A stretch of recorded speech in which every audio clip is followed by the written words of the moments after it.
Hi. How are you? Tired, Yeah.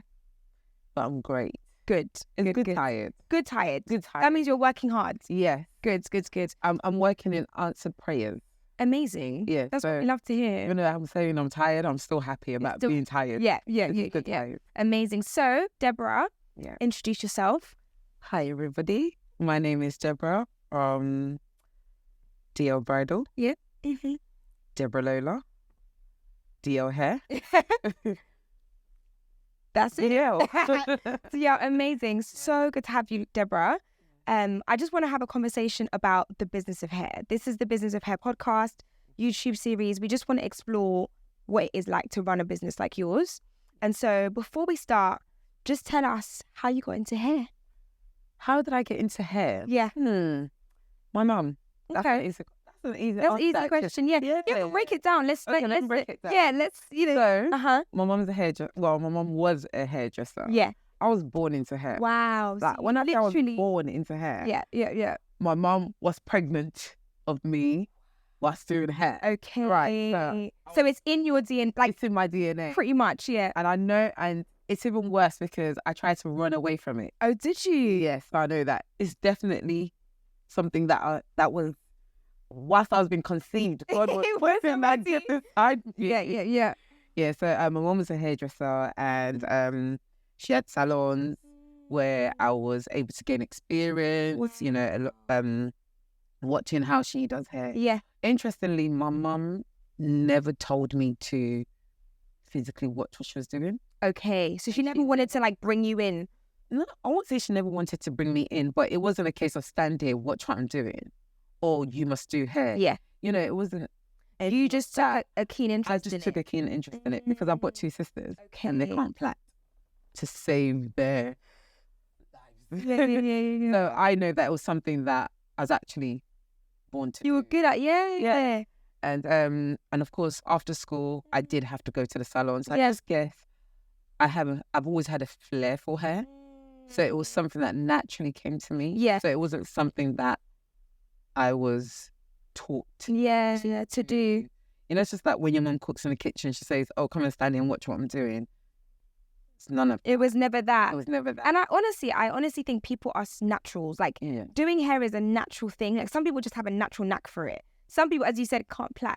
They can't even do a plait to save their lives. So I think even though you're born into hair, you probably just had a natural flair for it. I did. Right? I can say that I taught myself how to plait. Okay. So it wasn't even my it mum wasn't that. even looking at It wasn't my mum that taught me how to plait. I remember teaching myself how to plait because in school, I don't know if you guys remember. Some people may to remember this style in school where it was half up, half down. So you pack your hair and then you corner the back. the back down. The Yes. back down. And my mum would never do that for me. She Really? would say, "What kind of a hairstyle is that?" Okay. No, but she would say she did. She did say that. So because I wanted it, Yeah. I learned to To do it yourself. So I learned how to plait on my own head from the back. So I mean, if you can do that, then that's the starting point for everything. Exactly. And then I remember where we lived at the time, I would always gather all the young girls around. We used to live in a council estate. So all the young girls in the estate, I say, "Oh, yeah, sit down. I'm going to do your hair." Wow. Like my little sister. So you had your practice, like you were basically practicing, right? Practicing. So I've been doing hair from the age of 11. Wow. And then obviously my mum had the salons and then learning, gaining more experience there, watching how her stylist, she had a few Jamaican hairstylists. Yes. So I learned some tips from them. So I put in my Jamaican auntie. Wow. So I learned from them as well, learned from my mum. So I had all this influence around me Yeah. that made me not, I wasn't able to get away from hair. Yeah. Because of all the And it made you who you are today. Oh, 100%. It fully molded you. And let's talk about today now. Yeah. So Deborah, 11, doing hair up until now, you've got all these different parts of your business. Mm-hmm. Tell us, what is DL Hair? Like, what are the different income streams that you have in your business? So for me, I teach. So education is really important to me. Most importantly for young people. Yeah. Because I'm a strong believer in having a skill. And I didn't understand the importance of that growing up, having a skill. I just understood that you go to school, you go to uni, you go to, college, you get your just- degree, Mhm. and I remember whilst I was obtaining the degrees, I was also doing hair on the side. Okay. So which allowed me to have additional income plus my retail Plus job your retail, yeah. at the time. So, and even up until when I got my 9 to 5, I was still doing hair on the side. So I always had money. Yeah. You always diversifying, always had some sort of I've always understood the importance of multiple streams of income, because that is a concept. It's not an easy concept to grasp, because sometimes it's easy to just be like, I do hair, that's it. But I think people like you who say, okay, I do hair, but attached to that, there's all these other opportunities to make more money. And that's what you did, and that's basically. what I did. And even talking about multiple streams of income, people always believe in that in order to have multiple streams of income, you have to go outside of your industry. Yeah. To have like another thing in property or another thing in, No, I know now. Yeah. I am a testament of that. Yeah. That you can have multiple streams of income within the same industry. And with regards to upskilling, teaching a skill, young people having a skill, has come from my experience of having this hairdressing skill as a young person. So that's why I teach that. I'm a big advocate for teaching and equipping, the young people to have that skill, which means that whilst you're navigating life, you can always do something on the side. Because you have that skill. Nobody can take that away from you. Exactly. You can either decide to do it full time, or you can still have it on. Yeah, exactly. So teaching is one of the income streams you have. And then I've got a bridal hair business as well, which is doing really, really well. Thank goodness. Thank God. So that is 10 years plus in. And then I've got the DL hair, which I sell hair extensions. Amazing. With that, I remember for so long I didn't want to sell hair extensions. Really? Yes, because I'm a person that believes in, if you're going to do something, do it well. Yeah. Don't just do something for the sake of just trying to add it on. Because, I sell hair, but then it's rubbish quality. It's not the best quality. Finding the right quality. Finding the right quality that works for all hair types. Yeah. Was very, very important to me. So we've got DL hair. And well, of course, I work in fashion. I work in session styling. Styling. Amazing. TV and film. So I can say that I've been blessed to be able to diversify my skills. It's a blessing. So which I know that it's not an easy thing to do. Yeah. But then that comes with the attitude of not being afraid to work for free. Yeah. Talk about it. Let's actually talk about this, because I think that's a really important part. I was actually going to ask you, like, to get to this point, you would have had to make some sacrifices, right? And I think this is important, because some people feel like, you always have to put a price on something. But sometimes doing something for free can open up a bigger opportunity, 100%. way more than you would have gotten, right? 100%. So, talk about your experience about, working for free and getting your foot into certain doors. Okay. Not only working for free, working for less. Okay. So you may be at a position in your business or within yourself that you feel like, I'm a high valued hairstylist, Yeah. But then an opportunity comes, and the opportunity means you have to take less than you feel like you're worth. Which is okay. I get it. But sometimes you need to be open to work for less, because it opens bigger doors. Yes. It's like seeing the bigger picture. It's seeing the bigger picture, but you don't see the bigger picture. You don't know what the bigger picture is. If you don't have goals, right? So you need to have goals to understand what the bigger picture is. Yes. So if you know that my goal is in 5 years' time or in the near future, I would like to work in XYZ place or be seen in certain spaces, then when an opportunity presents itself in that, in the present time, you will take it, because you know that this is the open door to get in in order to get to that obtain that goal. Yes. But you're right. If you're just kind of thinking short term, it's kind of like, well, that's not enough. Well, but it's like, I like that. If you have like, if there's something you want to attain, something you want to reach, you want to go beyond that, then you have to be willing to sacrifice, right? I know some sacrifice that you've made even now. But it's crazy. But look how much experience, and you're still willing to be like, okay, actually, if I do that, that will get me here. Yes. I like that. And when the opportunity presents itself, you see it. Yeah. You notice it, you know? Yeah. You're like, oh, this is what I've been waiting for. yeah. It is. It's what I've been waiting for. Yes. Because then that means I'm going to be able to meet more people, or now I can say, oh, I've done X, Y, Z. So I have credibility in this space. Okay, let's break that down now in terms of your biggest achievements, because I know you've done so much. But what would you say like is your like the highlight in terms of like one of your biggest achievements you're proud of? And how did you get there as well? Because we need the tricks and the gems and the. Okay, so you know, I mentioned about having goals. For me, I have many achievements that, you know, sometimes I sit there and I just say thank God. You just say, you know, I just say thank God. I am living in answered prayers. Thank God. One of my biggest achievements so far, remember I said I have many, but so far is being able to work in TV and film, because this was a goal that I had for many years, and it's an industry that's so hard to get into, especially for people of colour. 100%. It is very, very hard.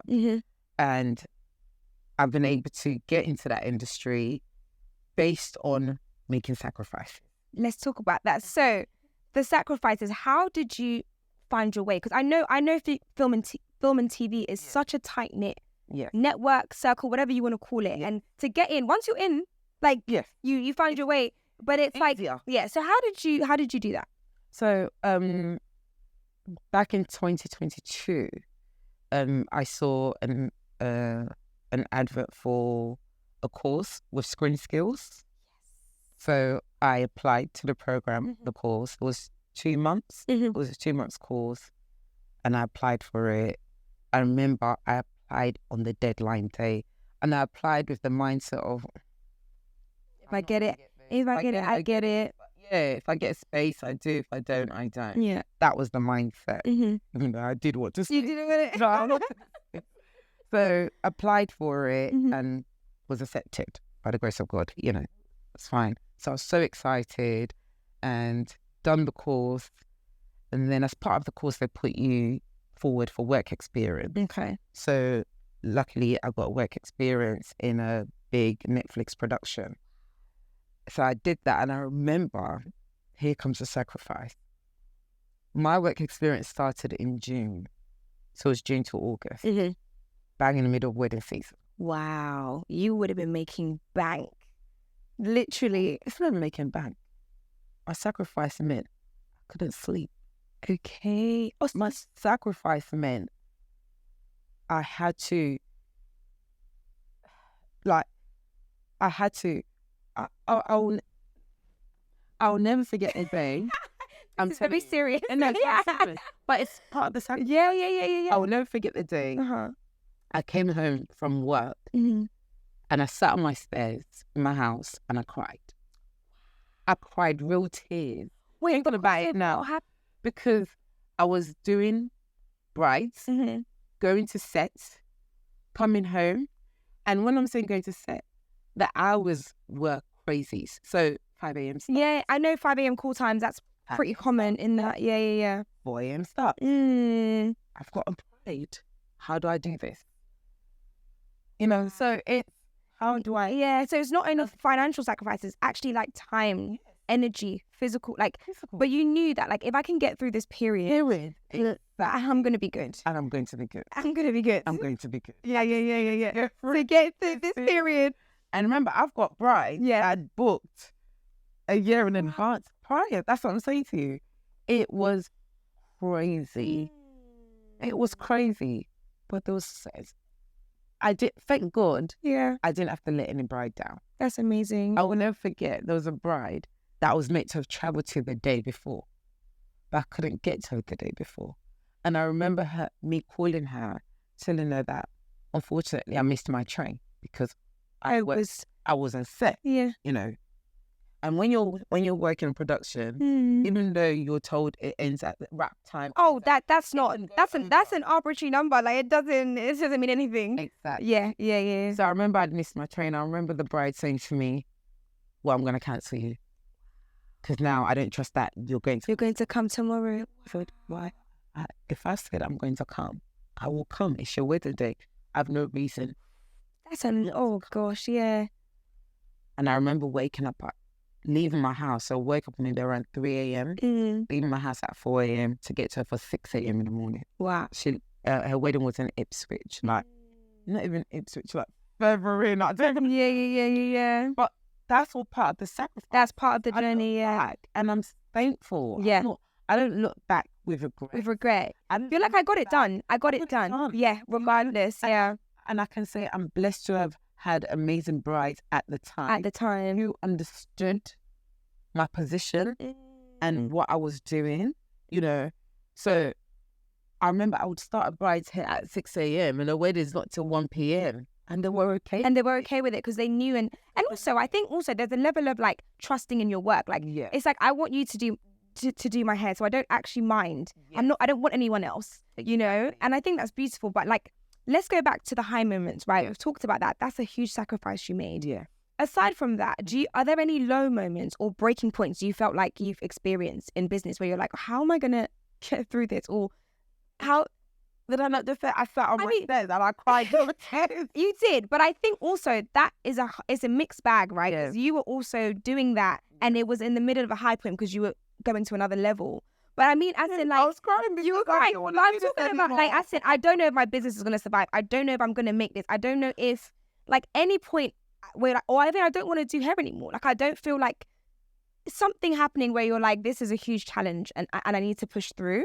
I don't know if you have, I mean, we could use that as an example because that is a huge challenge, but I don't know if you have any other examples. I think for me, I've not had a low moment that I felt that I didn't want to do hair anymore. Yeah. Because I had that moment before I decided to go into hair full time. Okay. Yes. So it was even before you even decided. So before I even decided, remember I mentioned earlier that I ran away from hair. I don't know if I mentioned it. Yeah, you did. Actually. You did. So for a long time I ran away from hair. I didn't want to do hair. Yeah. I was like, no, I don't want to do hair. I want to work in facilities management. I just want to do 9 to 5. Yeah. And then, but the moment I decided that I was going to do hair, nothing was going to stop me, and I wasn't going to change my mind. Yeah.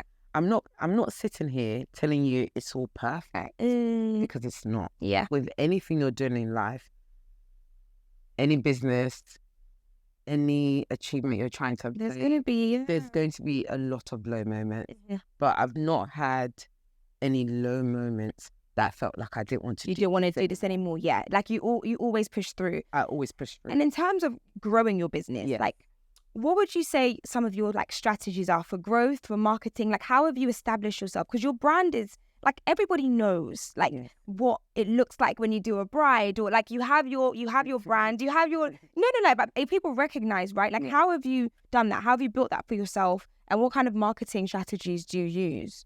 I think for me, it's about being true to myself from the beginning, because I've not swayed off what it is that I wanted brides to see. I've never swayed off that. Yeah. And I've never followed trend. That's an important one. That's one thing I've never done. I'm not a trend person. Full stop. Yeah. You know, and you say true to that, because sometimes you might think I want to diversify and have more, but you're like, I've stayed true to myself. Of course, one thing I've learned is, of course, there's different ways of doing things, different techniques to learn, different methods to learn. Yes, but I've always stayed true to Deborah Lola. Yeah, I've stayed true to DL Bridal. This is my aesthetic. This is my aesthetic. This is my look, and I've been that person from the beginning. So And I think that's what has carried me through. Yeah. Because even now when I have clients that are Gen Zs, I'm like, what? I'll never forget Adam Wright.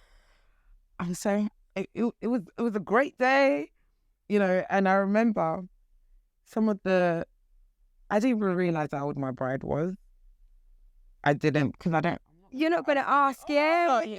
I'm not. But it was not until her friends said to me, "Oh, sorry, auntie." I was And you were like, hold on. Wait, hold on. How old are you guys? And it told me the age. I was like, wow. But also, that's a good moment. I was going to say that's an amazing moment, because also it shows that, like, regardless, like, you transcend generations. Because I was like, I really love that. And I think also, let's talk about, like, the general industry as well, right? Like, what would you say some of, like, the cultural tensions are in the Afro hairstyling industry at the moment? So, like, do you think there's anything that's a bit like, we need to talk about this? What, in terms of what, styling? It could be anything. It could be styling. It could be education. It could be anything. It could be anything you think. Let's unpack. I don't know if I'm allowed to unpack. You are allowed. This is a safe space. I think stylists should stay true to themselves. Okay. That's fair. That's absolutely fair. I don't think there's anything. I think they should do that. It's okay. Yeah. You know, it's okay not to know it all.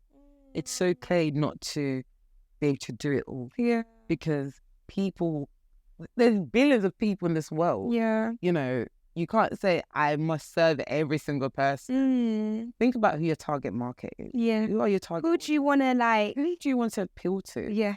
What kind of person are you yourself? Because I'll tell you what, I attract my kind of person, my kind of people. Your kind of people. And you are your brand. I am. Yeah. It's kind of customers I know that I attract. You know, so you put yourself out there and to appeal to the kind of audience that you want to attract, right? And also, I feel like with the whole hair, you know, in terms of... Speak your mind. I don't want to speak my mind. Speak your mind, please. You have to. Oh my. Because I'm sure I'm gonna, whatever you're saying, I'm sure I'm gonna agree. So let's just unpack it. I probably will. Let's talk about it. Question. You probably will agree. What's the other question? Okay, so if we're gonna give one piece of advice to self-employed hairstylists that are coming up, they're building their brand, what would you say to them? I would say understand the business side of things. So it's not only brand side of things. Yeah, because there's so much more to brand. To running a business. Because it's important to understand, and when I say understand the business side of things, understand your taxes, understand money. Yeah. Understand what goes and what comes out. You know, because sometimes I speak to my accountant, I'm just like, why? I don't understand. I don't understand. Why do I have to pay my tax in arrears? What does that mean? I've not even made the money. But understanding that. Yeah. You know, understanding so much that goes into business. You know, even myself now, I'm still learning. I learn new things about my business every single day. Especially as it grows. Because it's different when you're self-employed, sole trader, and then you add in, I want to sell hair. Oh, you're basically running a small business now. The rules are different. Like, so different. It changes, right? You know, every day I'm complaining and I'm crying. Like, why? Why do I have to pay taxes? Why? But it's important to know. It's really, really important. Can I make you laugh? Yeah. The way I make myself feel better about paying taxes is I always say to myself, if I was in my 9 to 5, I'll be paying my tax. That's so true. Yes. Yeah. That's you're like, okay, it's fine. Like, I'm paying my tax in bulk rather than every month. Yeah. Yeah, so honestly. And another thing that I learnt from Kevin Hart, actually, one of his talks, was with regards to taxes, just always take 20%. Yes. And put it aside. It's not yours. It's just already in mind. Yeah, mentally. Yes. That it's not yours. Yeah. And another thing is open accounts with banks that you can have pots. Starling has that, Styling, which our is bad really helpful. styling. Yeah, really, really helpful. So helpful. So yeah, that when the money's coming, you have your, I actually have my tax. yeah, of I have course. my tax pot, I have the year pot. I'm not joking. I have the profit pot. I have all this pot. That's so But helpful though. 'Cause me. mentally, it helps you to designate spaces for your money, and then it doesn't get confused. It doesn't get You didn't get confused. So when it's time to pay the tax, I already have the You're like, money. here you go. Yeah, here, it's okay. I mean, I even speak to my accountant when he's telling me, oh, don't worry, I've got this, it's all right. Yeah. That's good. That's If I good. just had a little bit more, that's fine. Yeah. But it's there. Amazing. So I do think that it's important to understand the business side. business side of things, the money part. Of course, branding is so important. Yeah. And branding is what people see. You know, branding's what attracts the right customers for you, the right audience. So that's something that you do have to take into consideration as well. Yeah. You know, and don't be ranting on your Insta story. Don't do that. Professionalism. Be professional. Yeah. If you want, believe me, every day I want to rant on my Yeah. But you have to recognize that's a business page, the brand page. You know, because I see a lot of people do that. I just think, don't do that. Yeah. What kind of business are you trying to portray? You're trying to portray. You know. Yeah. I remember recently I heard that a wedding planner wasn't booked because of the caliber of weddings that they do. And I know that this wedding planner does amazing weddings, but how is this individual training themselves? Okay. When I heard that, I thought, oh, so what is this client Seeing that's making them feel like actually she's not on my level. Yeah, she's that's not, or not on my level. Like she's not the kind of planner that I want to work. Yeah, for myself. and that's the thing, right? It's like, as you said, like the way you portray yourself is what you attract. Yes. So you have to. It's how you'll be received. 100%. But it's just like what they say, presentation is key. Yeah. How you present yourself is how you'll be addressed. You'll be addressed. Yeah. And people forget that when they're going into business. You know, they just think, oh yeah, all I have to do is just know how to do hair, or do makeup. And no, it's more than that. Guess what? Someone that's better than you, that's not as good as you. It's not just skill. It's a whole package. Yeah, exactly. You know? And I'm glad. I hope I'm presenting myself. Yeah. Well, in a way that attracts your type audience. of people. Yeah. Amazing. Deborah, the gems. Thank you so much. It's been incredible having you. Thank you. And we will see you soon for sure. Thank you. Thanks, Deborah. Hug. Yeah.